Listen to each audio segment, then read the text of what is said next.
Hi and welcome to our podcast. In today's episode, I am sitting down with Eric, who went from being a homeless man here in Dubai to one of Dubai's most sought after models. You would have seen him on a billboard with Kevin Hart. He's done a TV commercial for Emirates Airline and he was a double for the footballer Ronaldinho. I was homeless for like 3 weeks, staying days without eating.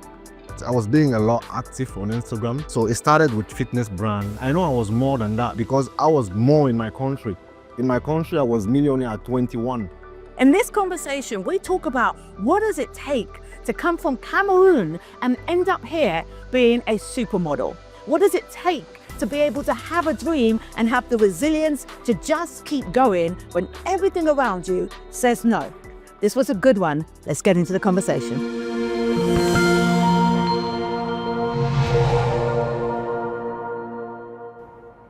Hi and welcome to our podcast. This is your girl Kubi Springer, and today I am sitting down with a man whose name you may not know, but his face you would have definitely seen. He's been on billboards, TV advertising campaign, including hanging out on a TVC with Kevin Hart. Welcome to the Our Podcast, Eric Akoa. Gorgeous, how are you? I'm very good, thank you. You like that intro, huh?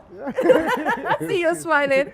You have one of the most inspirational, powerful stories of somebody who literally started from the bottom, now we're here. Literally. So ignore the drones, okay? They've joined us today. Ignore the drones. That's fine. Tell us about, first of all, 2016. You came to Dubai. Was the ambition to be a model? No. The ambition was just to get any job that I can feed my mom, back home and be good as well. So I never really thought about being a full-time model. To be honest, the main goal was to be a cabin crew for Emirates, but I didn't know how to speak English. Right. So, and you're originally from Cameroon? Yes, and okay. I speak French. You speak French? Yes. Bonjour. That's beginning the end. Oui. Well, that was also my level of English when I came to Dubai. It was like, morning, how are you? I'm good, fine, thank you. That's it. Right. And so you came over from Cameroon. You were like, I just want to feed mummy, make sure she's good. Yeah. And then what happened?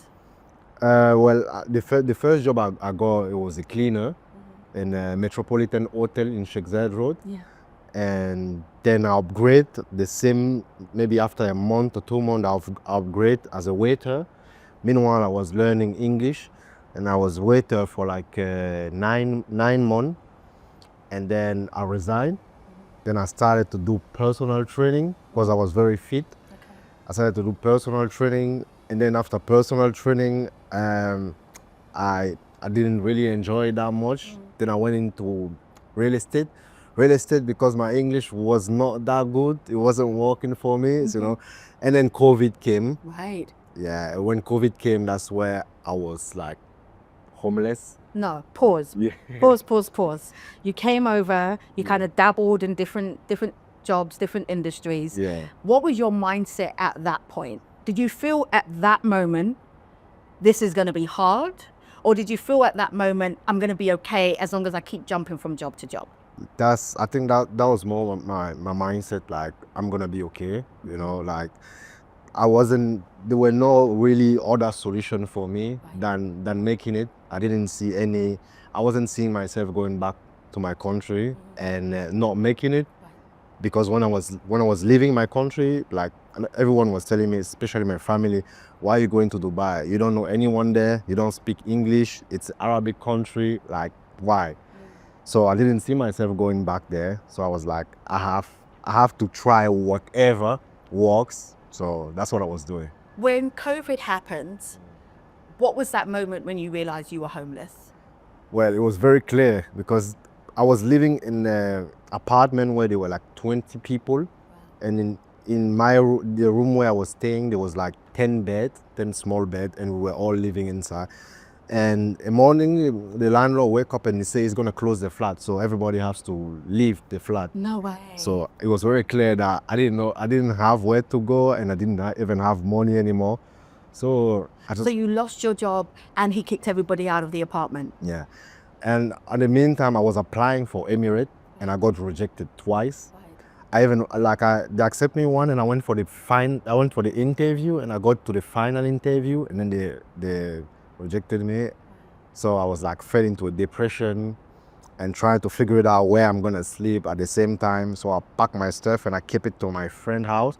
Then I was just staying like Kite Beach, and then sometime like the stairs of my building, the couch French, and then Kite Beach again. Like, I wanna pause here for a moment because so many people come to Dubai with a dream. When you look at Instagram, you see the glitz and the glamour, you see the ones who have made it. When you were sleeping on Kite Beach, when you were sleeping on the stairs of the apartment building that you were in, what was your mindset at that point?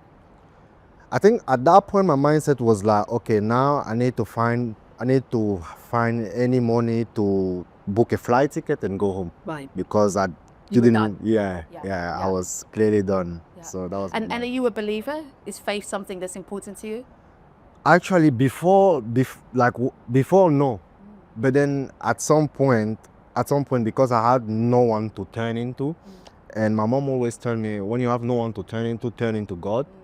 So I remember one night, because I was so desperate, so I just started to speak to the sky, and I was like, God, this is what I want in life. If you give me that, I basically that night made a pact with God. So if you give me everything that I want, then I will worship your name. But if you don't give me, then you lost me as a son. Wow. And 5 years later, he gave me everything I asked and more. And more. So What was the turning point? How long were you homeless for? And what was that turning moment? I was homeless for like 3 weeks. Yeah, in Dubai. Yeah. Which is not cute because it's hot in Dubai. It was end of 2020. Okay. December. Okay, but it's still warm during the day, honey. It's like, it's not 50 degrees, but it's still warm. So the turning point was what? Did somebody see you? Did they discover you? Like, how did it happen? The turning point was me staying days without eating and without having money. And I was just like, I need to do something, you know. And I just turned to God. Yes. And then God did what? Well, right now, so I had a vision of a certain amount of money that I asked him in my bank account. Yeah. I had a car that I wanted. I had the countries that I wanted to visit. I had a dog that I wanted. I wanted to fly my mom to Dubai, like, and all that, like, it made it happen. Okay, but before you're jumping some steps, boo. hold on, don't be jumping the steps, honey. Let's go back to that moment. You're in Kite Beach, you're homeless, you haven't got any money, you haven't eaten for a few days. What was the first job? How did the money come? And what was the first acting job? So the money didn't come from a modeling gig. Okay. It came from a friend from Cameroon who he was like, listen, I'm coming to Dubai for my first time. And that friend is very wealthy in Cameroon. And also me, I was very wealthy in Cameroon. I just left my country because I just wanted to see more, but I was very good in my country. And he was like, you know, I'm coming to Dubai. I want to buy some construction piece for my house. Do you know any place? And me, I knew Sharjah. I was like, all right, don't worry, I'm going to take you to Sharjah. And I was expecting him to give me like 1,000 or 500 to hold my pocket after we buy a lot of things. So he bought for about 250,000 dirham. He loaded it in the container and shipped it to Cameroon and everything. And the seller, he contacted me. He was like, well, thank you for bringing me this type of client. You know, here's a 35,000 your commission. Wow. And if you have more like that, you can bring them. I was like, okay. I can imagine at that moment, you were probably like, okay, so I'm going to get into real estate. This is going to be my gig. If it's this easy to make 35 a bag, maybe this is what I do. It wasn't actually real estate, like it was development. Yeah. Got it. And it was so easy, but I didn't want to do that. I was just like, okay, that's a 35 grand that I just got like that. So the first thing that I thought about doing, it was to buy a used car. Because I knew already how to drive, so I bought a used car and I started sleeping in the car for like few days. Right. And then I went to put a first check on a house that I rented. It was a studio, and at that time that was like 2020, beginning of 2021. Right. So studio was very cheap. Studio was like 20,000 in Not like JVC. now. Yeah. In JVC? Okay. Yeah, 20,000 a year. So I put like 10,000, 6 month first check. And then I did a driving license as well. I did a visa, and then the all 35,000 was. But you were smart because what you did is you set yourself up for the next 6 months. Exactly. Okay, how did that pretty smile end up on a billboard? Who noticed the cuteness of Eric first? Okay.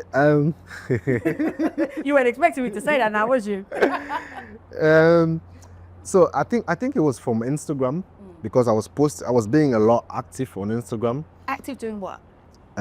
Fitness. Okay. So it started with fitness brand, like a shop like Sun and Sense Paul will contact me like, oh, we like your profile, I want to shoot some stuff with you, and then we put it on the store, on the website, and I was like, okay, cool. Yeah. And I started to doing that. And then I also started to register to the modeling agency here because I was like, okay, they contact me a lot on social media. Let me actually register to modeling agency. Then I registered to all the modeling agency, putting my picture everywhere. And then they just start to call me one by one. Before I knew, they called me for a shoot for Emirates. And Look at that. Yeah. When you went there, did you just say, you know you rejected me? Did you do it? No? Well, humble's good. Humble's good. Okay. Yeah. So tell me, the first time you got a celebrity campaign, who was the celebrity and how did you feel? It was actually Chris Hemsworth. Nice. Yes. Nice. Very nice guy. We were on the table, we were just dining and we were talking. And he's a very cool guy. And he also, it felt like I was also a celebrity, you know. I wasn't like, were manifesting. yeah. I wasn't like, oh my God, Chris Hemsworth. I was like, no, you know, it's Yeah, me. I belong here. Yeah. I belong here. This is me. I got this. I get it. Okay. So you had him. You've worked with also people like Kevin Hart. How did that come about? Same modeling, my agency. And then they were like, okay, we have this celebrity. And then we just there. Like it's same, like it's like we belong here, you know. To me, even though before they tell me, okay, you're gonna shoot with that celebrity, I'm excited. But then once I'm there, I'm like, I should be here. I should be here. There's nothing to I want to pause for the cause and talk about that mindset. Because Aura, this whole facility, this whole place is about reaching for new heights. And you have a mindset that I think maybe you don't even realize you have, because not everybody will meet a celebrity and in their mind and in their spirit be like, I belong here. Where does that come from? I think it comes from a place where before a lot of people, especially back home, and even when I started here in Dubai, a lot of people didn't really believe in me and saw me for what I was. Like, for example, the cleaner. But even when I was a cleaner, I know I was more than that because I was more in my country. In my country, I was millionaire at 21. So hold on. Why leave Cameroon, a millionaire, and come to Dubai? Because a million in Cameroon is 6,000 dirham. Okay, fair. Context, everybody. Context. Okay, fine. But I was. But you was. I was. Facts. And Okay. the first in my family. Yeah, so. But I like that because even though you were at the top of your comfort zone, you said, I want more. You said, I want more. Talk to us about where you are today, Eric. Before, let me just mention that even for this Aura facility, when they opened, I wanted so much to come here. And I was like, you know what? They're going to call me. I said that to myself. And then maybe a year after, they called me and I did a shoot here. Look at that. Do you have vision boards? Like, how do you... Everything went through to my vision board. I had a vision board in 2019. Yeah. Like the car, the job, everything went through. Yeah, people need to stop sleeping on the vision board. Do your vision boards, everybody. Do your vision boards. Yeah. What's on the vision board next? Oh, there's a lot of things. Are you allowed to tell us? No. He was like, maybe, no, sis, no. No, Okay. really. You know, I just like to surprise people, but also I always speak with fact. Like I can pull out my phone and show you a picture of my vision board with a screenshot with the date and everything. You know, so I have. So when it comes through, I'm gonna say, see, I did it. You know, with all those receipts, I feel like a book is in the making. It is. Look at Yes, how did I know? I've been doing this for a while. It is. It is. I feel like a book is in the making. More. Yeah. More than a book. More than a book. So a movie's in the making. He's like, I'm not telling you, but I'm smiling. I love it. Look, your story is so inspirational. Thank you. I think people come to Dubai and don't always realize that success has a process. I'm going to say it again, that success has a process, and your journey just shows the process. And if we don't give up and we just keep going, we will see the light at the tunnel. That's right. If you were to leave a legacy, what would your brand legacy be? That's a deep one. I think it would be like I don't really know how to answer that one, but it would be something more like I'm inspire people to pursue their dream. You know, like I want them when they think about me or when they remember me, they're like, okay, you know, I did what I'm doing now because I saw this guy doing it, because I heard his story, because I saw how he started. So I'm also right now because of him, you know. And it started already because I have so much people messaging me like, you know, your story really inspired me, you know, I'm doing this because I saw you doing that. So I think that's what I want to leave to. And I believe you will. And I believe you will. Eric, thank you so much for joining me on the Aura podcast. This is one man that exemplifies keep going. I love his story. I love what he's about. I hope you did too. Until next time. This podcast was hosted by brand marketing expert Kubi Springer and produced by AVANTGARDE Brand Experiences and Aura Skypool.